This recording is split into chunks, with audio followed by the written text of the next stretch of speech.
Shalom, shalom, shalom, peuple de Dieu. Que la grâce de notre Dieu soit sur vous tous qui nous suivez en ce moment. C'est votre frère, le pasteur Freddy Matadi Béni. Nous sommes là dans le cadre de notre émission « Cette affaire nous concerne tous ». Vous allez nous excuser pour ce temps mort. C'est vrai, nous avons un peu des empêchements, mais nous bénissons Dieu qui dispose le temps et qui nous fait grâce pour que nous puissions avoir la force de continuer avec vous dans cette émission. Que la paix de Dieu règne dans vos vies, dans vos maisons. Que le Seigneur bénisse son serviteur, le docteur Jephté Moulumba. Que le Seigneur bénisse tous les hommes de Dieu qui nous suivent dans cette émission. Vous êtes nombreux. Que la grâce de Dieu se repose dans vos ministères. Cet après-midi, nous sommes encore là et nous allons partager avec vous ce thème. Quand les fondements sont renversés, les justes, que ferait-il? Quand les fondements sont renversés, le juste, que ferait-il?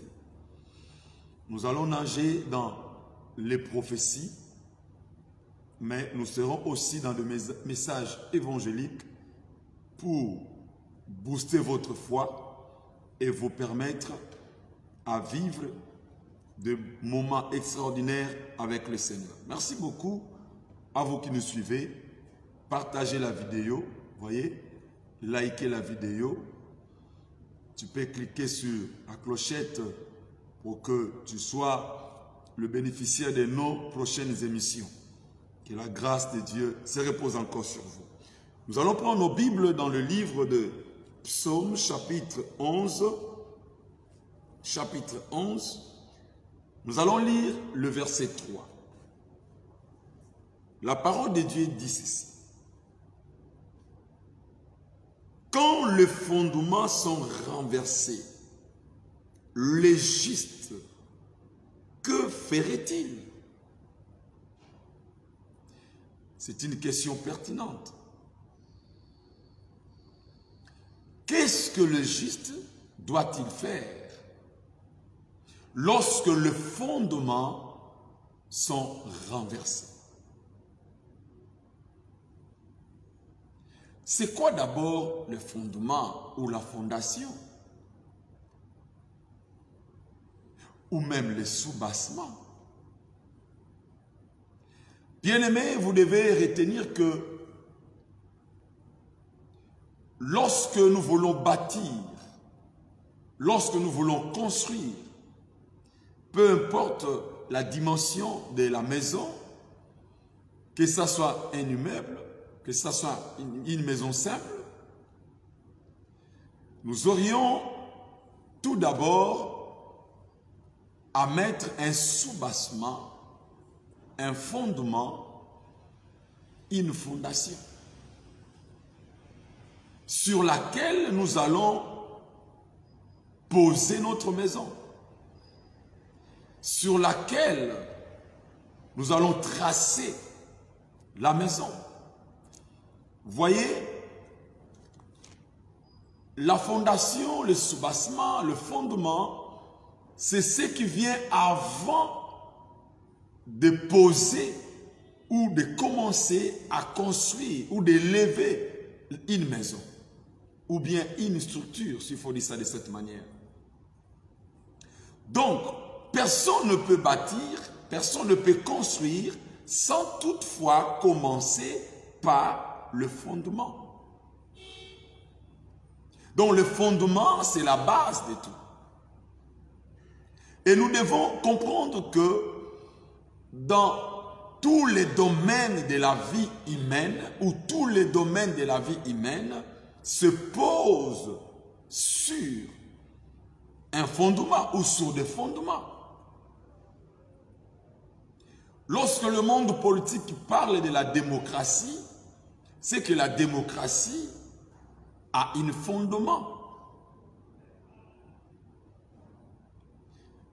là où des politiciens vont poser leurs idéologies pour conduire le monde, s'il faut dire ça de cette manière. Donc, sans une bonne fondation, on ne peut pas construire. Nous voulons dire aussi que ce que sera notre maison, sa solidité, dépendra de la fondation que nous allons mettre en place. Voilà pourquoi nous devons regarder bien à la fondation pour voir si tout est OK pour élever le mur. Même la vie chrétienne se pose sur des fondements. La Bible dit, nous sommes édifiés, nous sommes fondés, nous sommes bâtis sur le fondement des prophètes et des apôtres. Regardez bien, la Bible dit Jésus-Christ lui-même est la pierre angulaire, le rocher. Ceux qui construisent des immeubles savent. Il faut arriver au roc, au rocher, afin de poser les fondements. Sinon, vous ne pouvez pas construire un immeuble. Donc, Jésus-Christ lui-même est la base de tout. L'apôtre Paul dit que chacun de nous fasse attention à la manière dont il construit dessus. Il construit sur le fondement que par le Saint-Esprit, il avait posé. Juste pour faire comprendre que même la vie chrétienne se base sur des fondements. Et quand je parle de fondements ici, je voulais parler sur des principes qui régissent la vie chrétienne. Alors, non seulement la vie chrétienne, nous voyons aussi que dans le monde, tout s'est battu, tout s'est construit sur des fondements, sur des principes établis. Mais la Bible dit, quand les fondements sont renversés, cela veut dire tout simplement que les fondements ou les fondations du monde s'écroulent, se renversent. Bien-aimés, nous vivons un temps, nous vivons un moment, une période où les fondations qui régissent la vie humaine se renversent. Nous voyons comment de valeurs, des choses sont renversées. Et on se pose des questions, pourquoi de telles choses? Pourquoi des fondements ne fait que renverser? Bien-aimés, d'une autre part, c'est pour nous signaler à quel temps nous sommes, à quel moment nous sommes, pour que nous ne soyons plus dans la distraction de comprendre que les fondements renversés font partie des signes annonciateurs que le Seigneur revient bientôt. Dans notre société actuelle, nous voyons comment de valeurs, de choses sont renversées. Lorsqu'il faut que des hommes se marient les hommes se marient entre, c'est-à-dire l'homme avec l'homme, de même sexe, je voulais dire, ça, nous pouvons comprendre que les fondements se renversent. Lorsqu'il faut qu'une femme aille avec une autre femme, nous comprenons tout de suite que les fondements se renversent. Il y en a plein. Au nom de la liberté, le fondement se renverse. Au nom de la mondialisation, les fondements se renversent. Mais voyez, les justes vivent dans cette époque où les fondements sont renversés. où le fondement se renverse. Et la parole de Dieu pose la question à ce juste, que ferait-il? Est-ce que le juste doit faire de la même chose que les autres?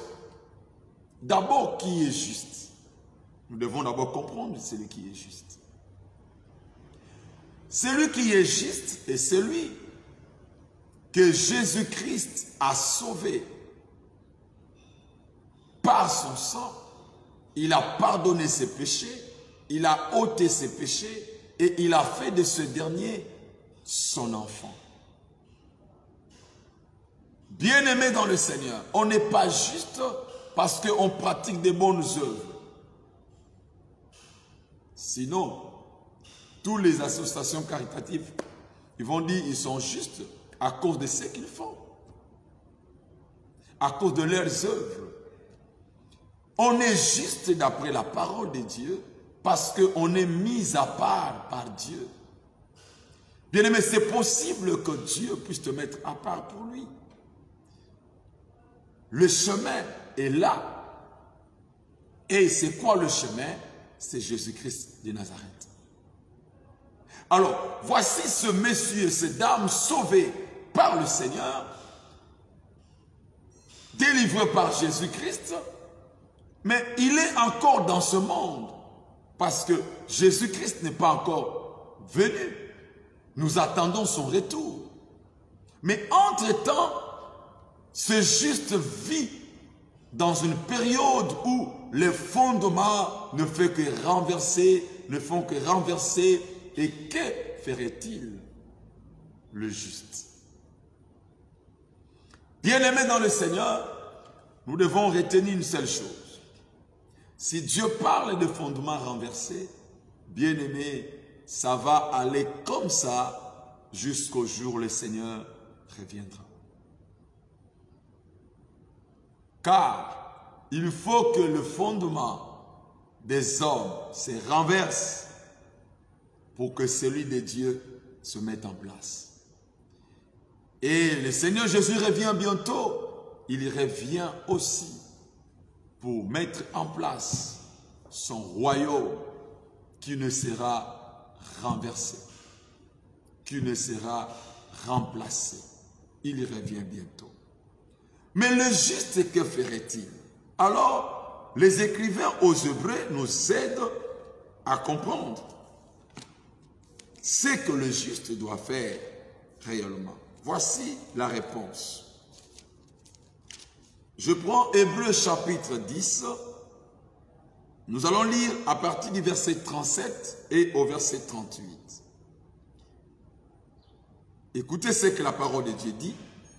Encore un peu de temps, celui qui doit venir viendra.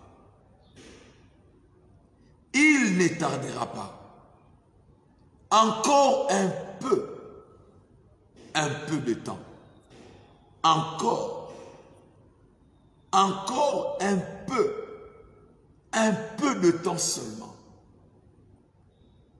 Je pense que encore un peu de temps, c'est cette période où Dieu est dans sa patience, où Dieu est en train d'attendre ta conversion, où Dieu est en train d'attendre ta repentance.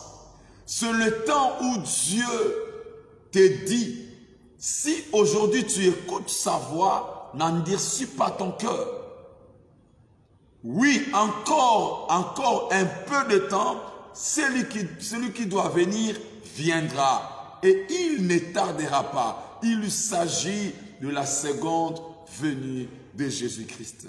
Bien-aimé, il revient bientôt et il ne tardera pas. Lorsque vous lisez le livre de Luc chapitre 21, la Bible dit, la génération qui verra les figuiers pousser ses feuilles ne passera pas.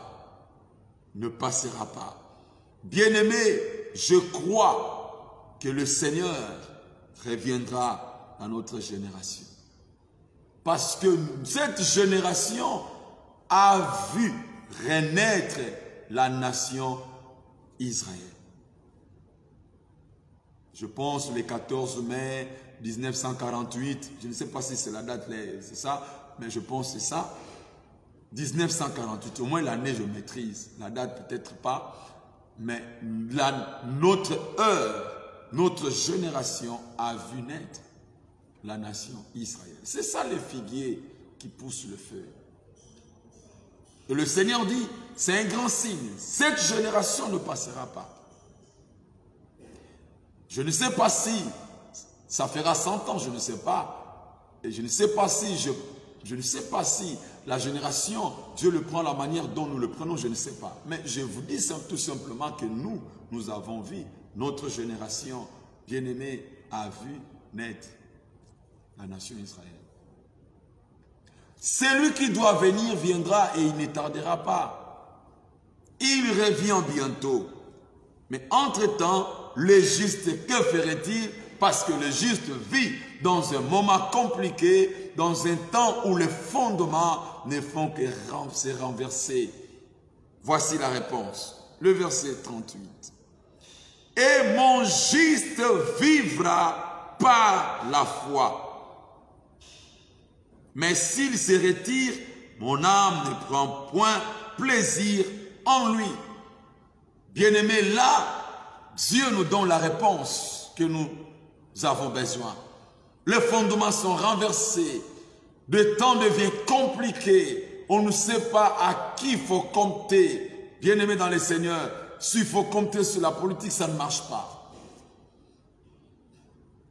L'ONU est là, il s'est dit, bon, je suis là pour la paix. Mais depuis, oh Seigneur, depuis que l'ONU est là, avec toutes ces organisations internationales, bien-aimés, le monde ne fait que vivre des troubles, des guerres partout où on n'arrive pas à maîtriser.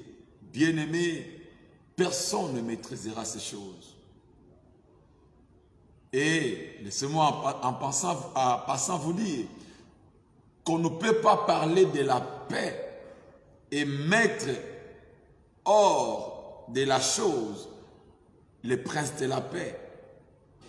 Vous ne pouvez pas parler de la paix lorsque vous mettez à côté le propriétaire, lorsque vous mettez à côté la paix lui-même, car la paix c'est un homme, la paix c'est Jésus-Christ. C'est comme cet homme qui veut la paix dans son foyer, dans sa maison, dans sa famille, mais vous écartez le prince de la paix, ça ne marchera pas.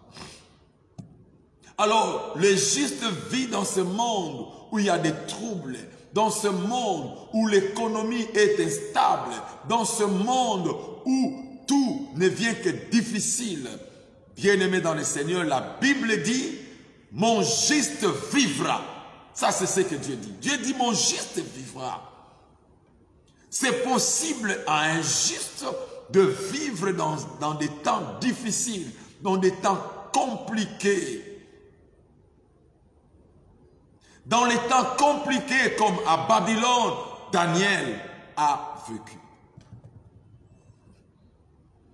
Bien-aimé dans le Seigneur, tu peux vivre comme Daniel dans des temps compliqués à Babylone. Mais la Bible dit, cet homme a vaincu. Tu peux vivre, bien-aimé, parce que tu es injuste. Tu es juste, je vous l'ai dit, comme Noé dans un moment, dans une génération perverse. Mais Noé a marqué la différence parce qu'il était juste. Tu peux vivre, c'est possible. C'est possible de vivre. C'est possible, bien-aimé, de t'en sortir de ces temps difficiles que tu traverses. C'est possible que tu sors de ces temps chaotiques. Toi, je ne parle pas à tout le monde. C'est à toi que je m'adresse. C'est possible. Mais à une seule condition, tu puisses avoir la foi. Waouh! C'est la foi qui nous permet de vivre. Bien-aimé dans le Seigneur, tu ne pars comme tout le monde. L'homme qui a la foi trace son propre chemin. Là où d'autres tombent, l'homme de la foi ne tombe pas.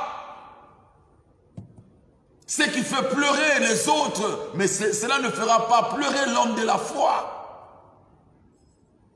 Dieu dit, mon juste vivra par la foi. J'aimerais qu'on enlève l'article, qu'on mette notre pronom, nous prenons position, il vivra par sa foi. Mettons ça, il vivra par sa foi. Tu as besoin de la foi, car la foi te fait vivre dans des moments difficiles. Car ta foi, bien-aimé dans le Seigneur, te fera triompher de ces mondes dont les fondements se renversent. Tu as besoin de la foi. Mais lorsqu'on parle de la foi, quelqu'un va dire, mais pasteur Freddy, tu parles de la foi, mais la foi c'est quoi? Parce que tout le monde parle de la foi. Oui.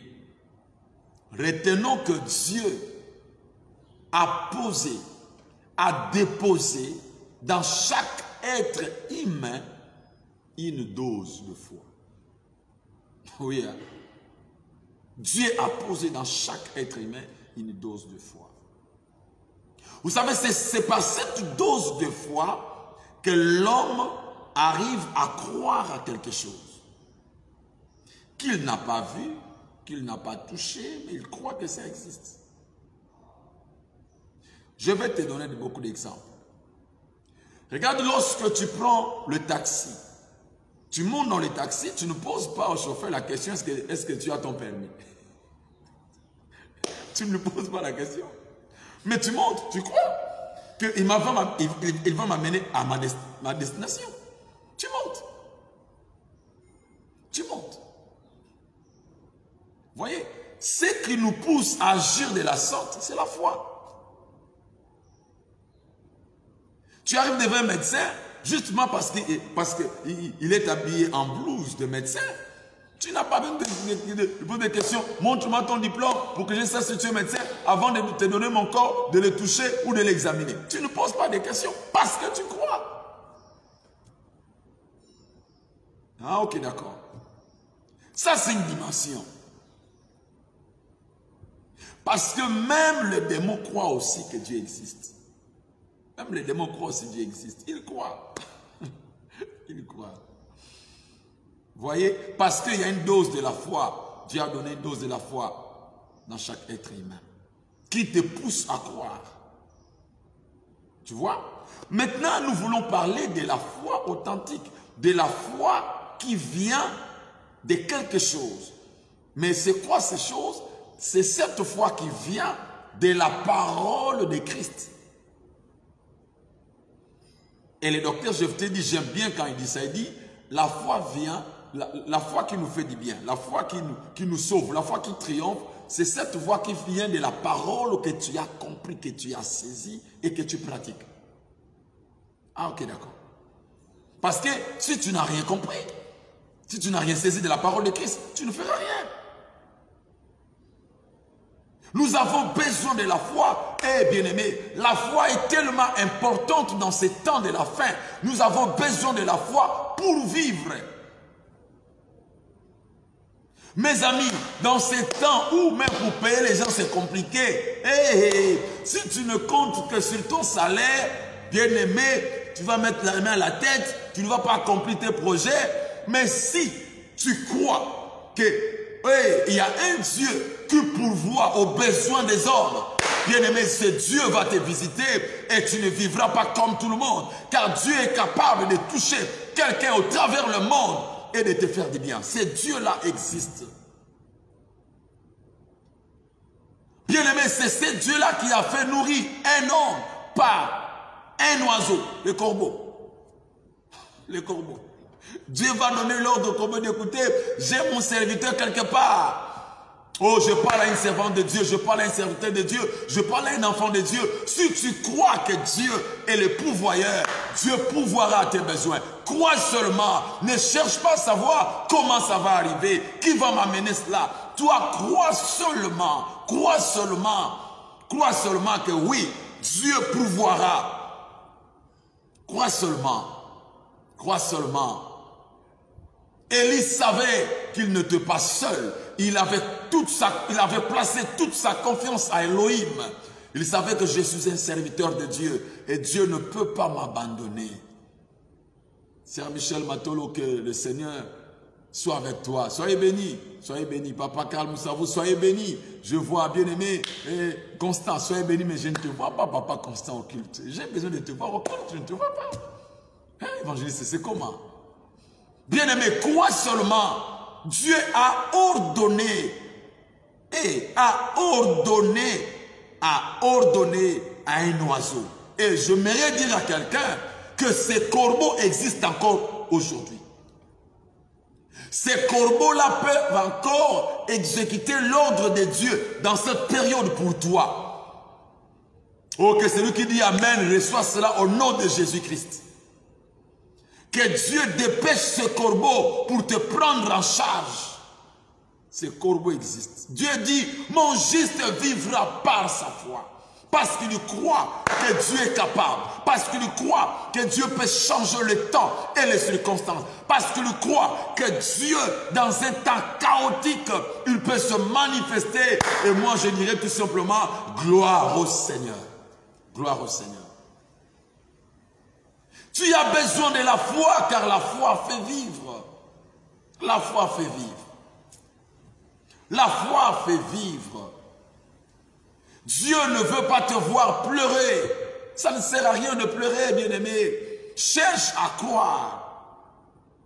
Et comment ça fonctionne? J'ai un problème, oui. Je localise une parole de Dieu. Je regarde dans les promesses de Dieu. Qu'est-ce que Dieu a dit par rapport à mon problème, par rapport à cette situation que je traverse? Parce que ce qui est vrai, tu n'es pas le premier. Il y en a déjà des gens qui ont traversé cette période ici et qui ont eu confiance en Dieu et Dieu se manifeste dans leur vie. Si toi aussi tu peux faire pareil comme eux, parce que tu es dans la même situation que eux ils ont traversé, bien aimé, tu auras le même résultat par ta foi. La foi nous fait vivre. La foi nous fait vivre. La foi nous fait vivre. Bien-aimé dans le Seigneur, Dieu dit, mon juste vivra. Mon juste vivra. Mon juste vivra. Bien-aimé dans le Seigneur, je parle des animaux. Dieu a utilisé un oiseau. Oh Dieu merveilleux. Il est merveilleux, bien-aimé.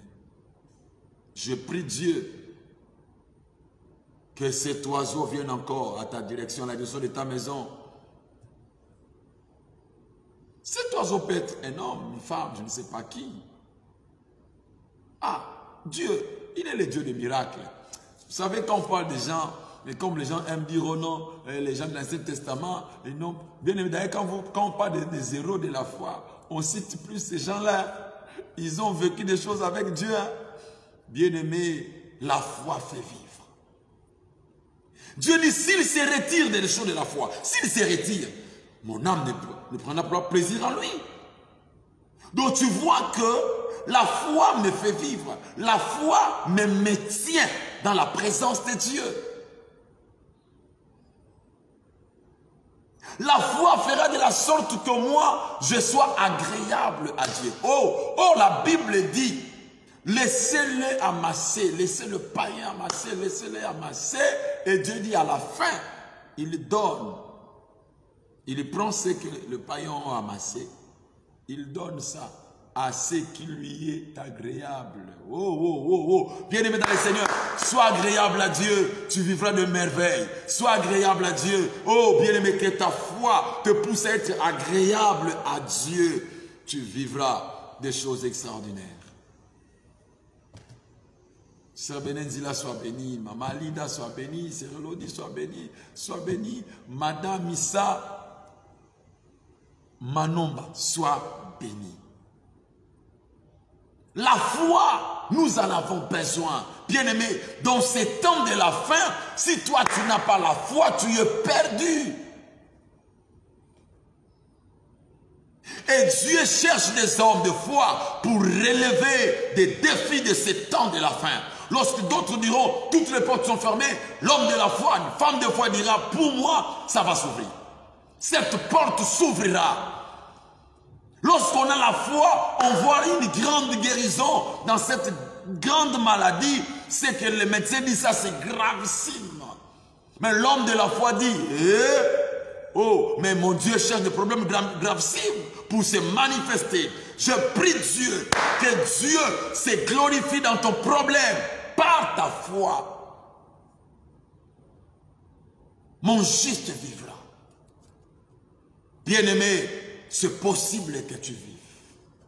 C'est possible que tu réalises ce que tu es en train de planifier comme projet. C'est possible de le faire, de le réaliser. C'est possible. C'est possible que Dieu te visite par ta foi et que tu reçoives ces dons. Tu attends de lui. C'est possible. La foi, bien-aimé, nous fait vivre. La foi permet à ce que nous soyons agréables à Dieu. Lorsque tu es agréable à Dieu, les yeux de l'Éternel seront toujours sur toi. Oh, gloire à l'agneau. Les yeux de Dieu. Je ne parle pas de Dieu. Je ne parle pas des yeux d'un ministre qui est sur son neveu, sur sa nièce. Oui, même ça fait aussi du bien. Lorsque tu as un oncle élevé dans la nation et qu'il a ses yeux sur toi, ça fait du bien. Ça fait du bien. Tu peux dire, bon, l'oncle va me faire ceci, va me faire cela. Mais ici, je parle des yeux du Créateur des cieux et de la terre. Waouh! Tu essaies de réaliser que là où tu es, les yeux de Dieu est sur toi.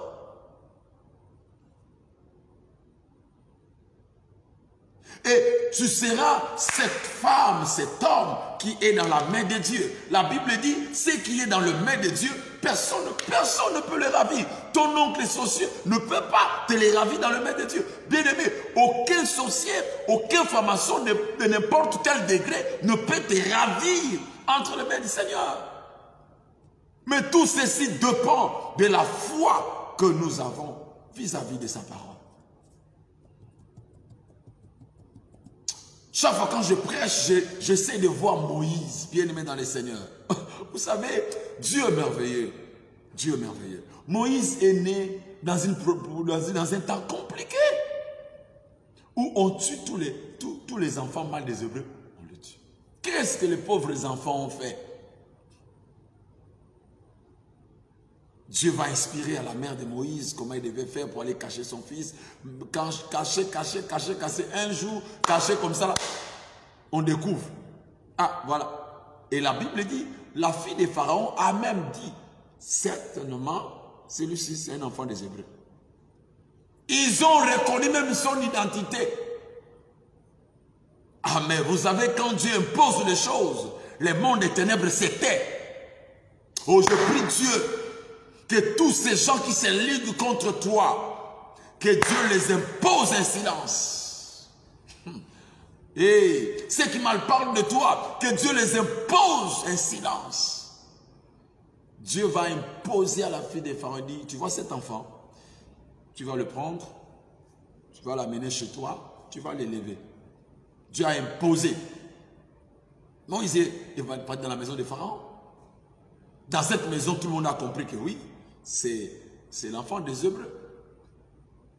Et par grâce, Dieu va faire de la sorte que ça soit même la mère de Moïse qui va allaiter Moïse dans la maison des Pharaons. Et on les payait. Oh, ça c'est bien ça.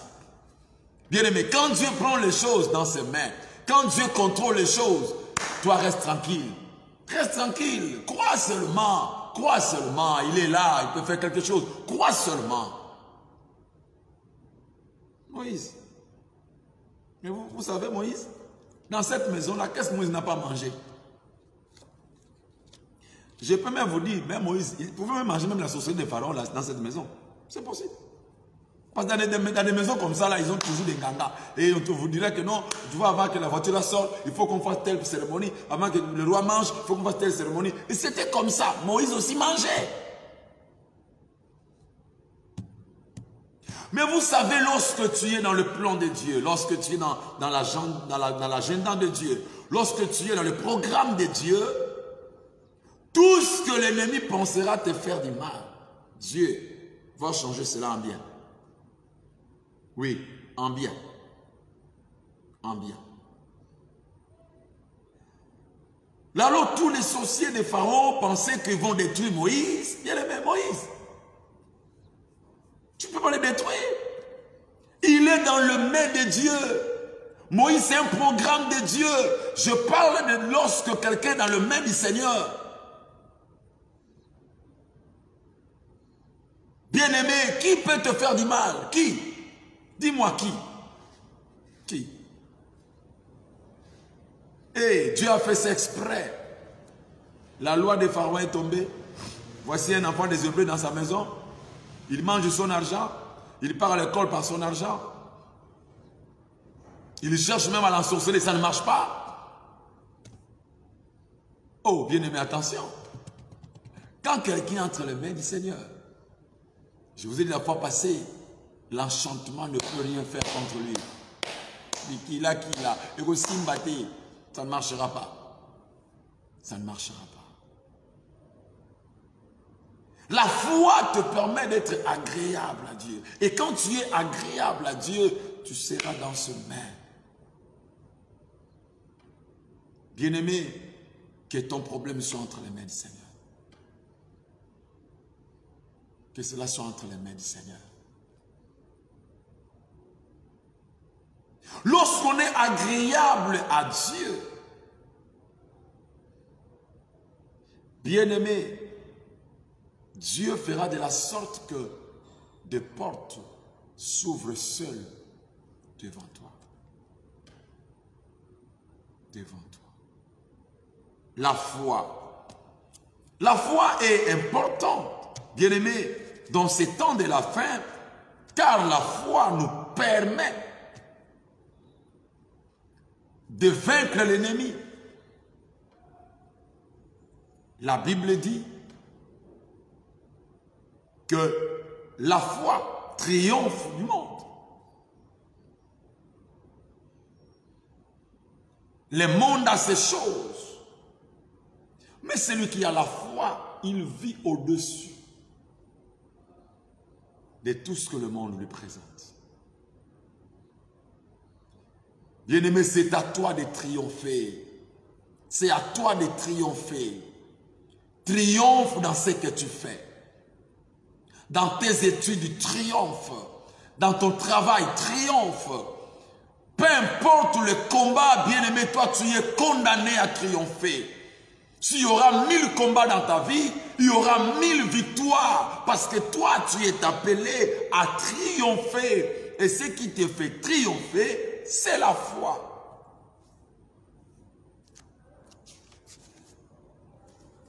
Écrit en bas, la foi me fait triompher. La foi me fait triompher. Dieu dit, mon juste vivra. Mon juste vivra. Bien-aimé, tu es condamné à vivre. Alors écoutez, par ce verset biblique, je comprends aussi que Dieu est en train là de placer, de poser des fondements, de poser des principes pour que les justes puissent vivre lorsque les fondements sont renversés. Ne fais pas comme d'autres pour vivre. Ils se prostituent, d'autres pour vivre. Ils tuent les autres, d'autres pour vivre. Ils sont dans la sorcellerie, d'autres pour vivre. Ils versent le sang. Ne sois pas comme eux. Il y a un moyen simple de vivre victorieuse, de vivre, bien-aimé, dans l'aisance, de vivre dans la joie. Oui, dans la victoire. Juste quand lorsque tu as la foi.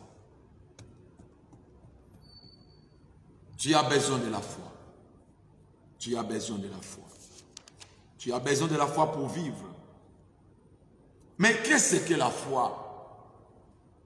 La foi me fait vivre, la foi me donne la victoire, la foi me permet d'être agréable à Dieu. Oui, mais la foi là, c'est quoi? Dans Hébreux chapitre 11, la Bible dit, or la foi est une ferme assurance, des choses qu'on espère, une démonstration de celle qu'on ne voit pas. Ça devient compliqué, hein? La foi est une ferme assurance des choses qu'on espère. C'est-à-dire, la chose, je ne l'ai pas encore. Mais j'ai de l'assurance de l'avoir. Mais ça ne se limite pas là. C'est la première partie de la foi. On dit une démonstration de celle qu'on ne voit pas. Tout cela, c'est moi-même qui dois le faire. Je dois avoir l'assurance que je possède ce que j'espère là. Après, on me demande de la démontrer. Alors, comme ça devient un peu compliqué, je vais vous simplifier la définition. Tu veux la définition? Je vais te la donner. Gloire au Seigneur. C'est quoi la foi? Je dis ceci. La foi, c'est une force, c'est une puissance qui agit dans mon être intérieur, qui me pousse à croire à quelque chose que je n'ai pas vu ni touché. Mais je crois que la chose existe avec moi. La foi est une puissance, une force, une puissance qui agit dans l'homme intérieur. C'est là-bas, c'est au-dedans. Ce n'est pas à la tête, c'est au-dedans de toi que la foi agit. Qui me pousse à croire à quelque chose. Souvenez ça bien. À quelque chose que je n'ai pas vu ni touché, mais je crois que la chose existe avec moi. Je te donne un exemple. Regardez lorsque toi tu pries. Excusez-moi. Même lorsque tu chantes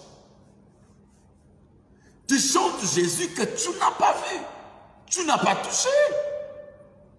Mais tu crois que c'est Jésus est là. Et d'ailleurs, parfois, quand tu chantes, tu vois comment l'onction descend dans la salle et ça touche des vies. Oui, ça c'est le résultat de la foi. Ça c'est la foi. C'est la foi qui fait ça. C'est la foi qui fait ça. Je ferme mes yeux, je dis Seigneur Dieu, tu es le roi des rois. Oh, tu es celui qui me remplit. Tu es celui qui me bénit. Tu es celui qui me touche. Effectivement, Dieu me touche. Mais je ne l'ai pas vu. Il me touche. Ceci est possible que par la foi. Parce que ça agit dans mon être intérieur. Bien-aimé, tu vois, de la même manière, tu pries, tu chantes, c'est Dieu que tu n'as pas touché, ni vu, mais que tu crois qu'il est là. Crois aussi à ton mari que tu n'as pas encore vu, parce qu'il faut que tu te maries aussi. Crois à cette femme qui vient, parce que tu n'as pas encore vu. Tu crois qu'un jour, moi, je serai dans le mariage. Crois à cela. Waouh! Un travail que tu n'as pas encore gagné. Peut-être une promotion que tu n'as pas encore vue, mais crois. Crois que tu ne finiras pas de cette manière dans cette société. Bien-aimé, crois. Crois.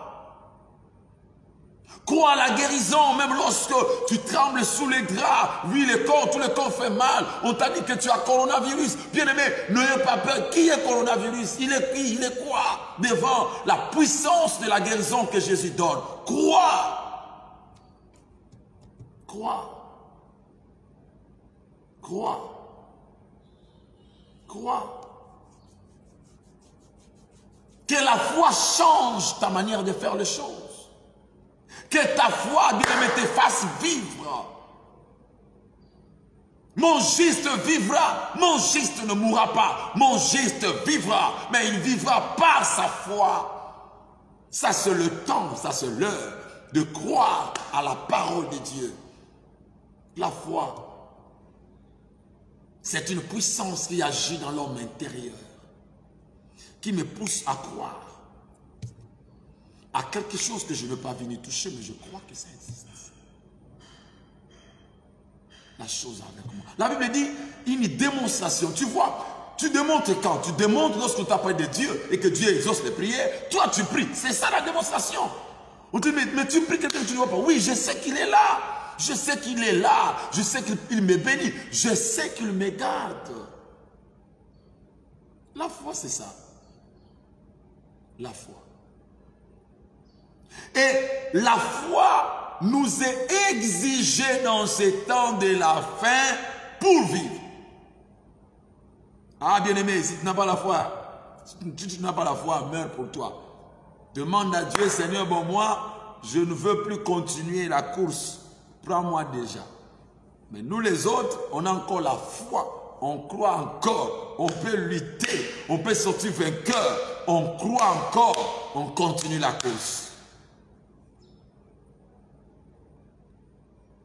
Un peu encore, un peu de temps, celui qui doit venir viendra, il ne tardera pas.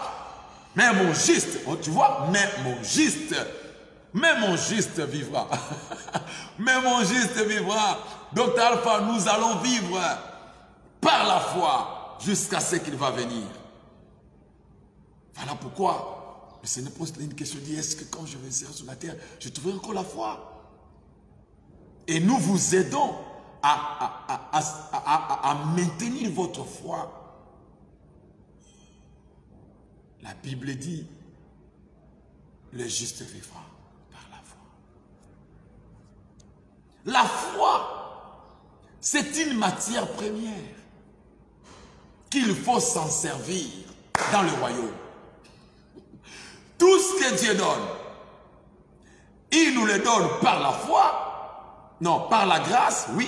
Dieu, tout ce que Dieu nous donne, Dieu nous le donne par la grâce. Mais la main qui reçoit de cette main de grâce de Dieu, c'est la main de foi. Si tu n'as pas la foi, tu ne peux pas gagner ce que Dieu donne par sa grâce.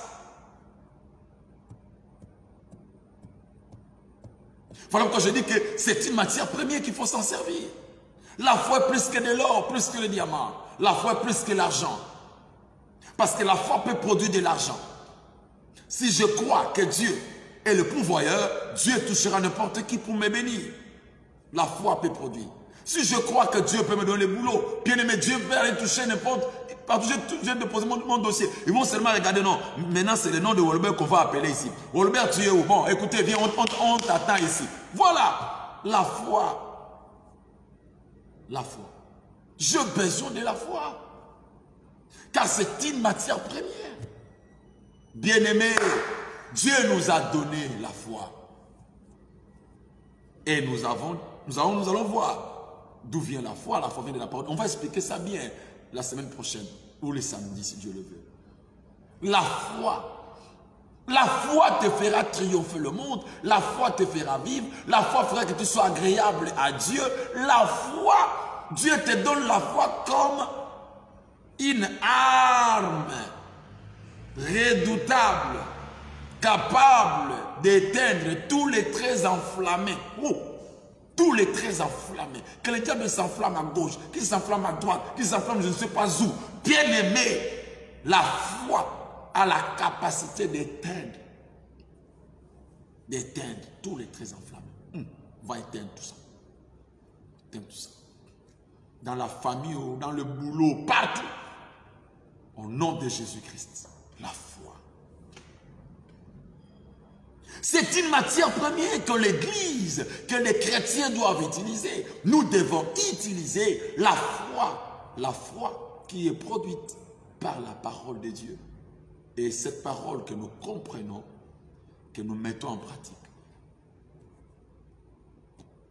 Si tu n'as pas la foi, meurs. Je te conseille de mourir. Allez pour toi te reposer. Parce que, en tout cas, ceux qui doivent vivre dans ces temps-ci, des hommes et des femmes de foi. Des hommes et des femmes de foi.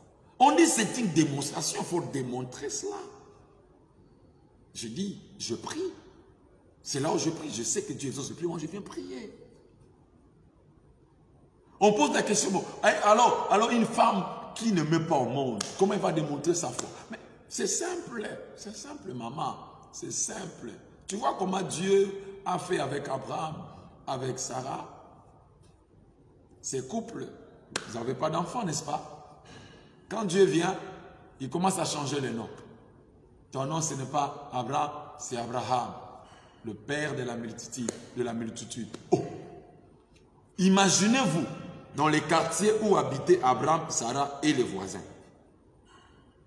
Donc quand Sarah appelle Abraham, le père de la multitude, les voisins les gardent. La dame, elle est folle, hein, dans sa tête. Où est la multitude là? Où est la multitude? Mais il a fallu que Sarah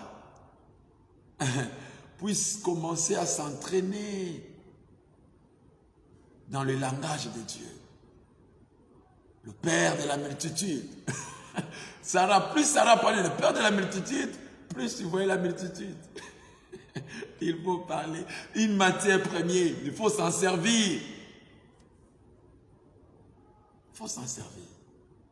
Vous savez, mes amis, peut-être c'est ton cas. Comment démontrer? Parler de ce que tu crois, recevoir de la part de Dieu.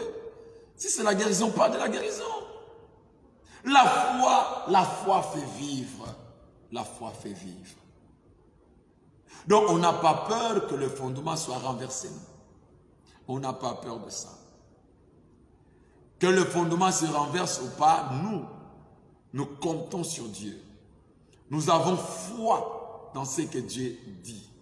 Car sa parole est la vérité. Bien-aimé dans le Seigneur, personne ne peut briser la parole de Dieu, mais la parole de Dieu brise tout le monde. Que tu sois roi, que tu ne sois pas roi, que tu sois riche, que tu sois pauvre, la parole de Dieu brise tout le monde. Et alors moi, j'aimerais m'attacher à la parole qui brise tout le monde. Je m'accroche à la parole. Je m'accroche à la parole. Bien-aimés, nous sommes arrivés à la fin pour aujourd'hui. Nous allons continuer le samedi avec le même thème. Que le Seigneur vous bénisse, vous qui nous ont suivis cet après-midi. Que le Seigneur booste votre foi. Bien-aimés, nous avons besoin de la foi dans ces temps de la fin. On a besoin de la foi. Écris seulement, ou Albert, écris seulement, la foi me suffit. La foi me suffit. Merci Nancy Matolo. Que Dieu vous bénisse. Nous allons prier pour clôturer ces moments. Père, nous te rendons grâce, nous te bénissons. Nous te louons, nous te glorifions. Que ton nom soit béni. Merci pour nous avoir parlé. Merci pour nous avoir boosté la foi, notre foi, Seigneur Dieu. Père, que chacun avec sa foi triomphe, Seigneur Dieu, ce monde.